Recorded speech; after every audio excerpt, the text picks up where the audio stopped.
Çoxları deyir ki, bunun nəyinə xalq artisti alı veriblər. Bir müddət əvvəl insult keçirən xalq artisti Fatma Mahmudova müalicəsi üçün avtomobilini satdığını bildirib.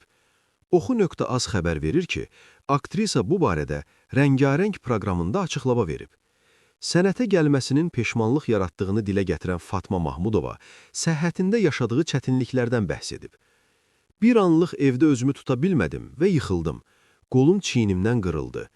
İynə vurulandan sonra yaxşılaşdım, amma qolumu istədiyim kimi hərəkət etdirə bilmirəm. O qədər əziyyət çəkdim ki, insulta şükür etdim. Səhhətimə görə avtomobilimi belə satmalı oldum. Həyatda hər şey insanın sağlığına qurban olsun. Niyə hər zaman başqasından kömək istəməliyəm? Kömək edənlər də artıq yardım ediblər. Çoxları deyir ki, xalq artisti adı nəyinə verilib? İndi hər şeyimi itirərək gəlmişəm. Nə qədər danışacaqsınız? Nə istəyirsiniz məndən? Nə verirsiniz ki, bir şey istəyirsiniz? Kaş heç bu sənətə gəlməyəydim. Bilsəydim ki, bu qədər əziyyət çəkəcəyəm, heç vaxt bu yola düşməzdim.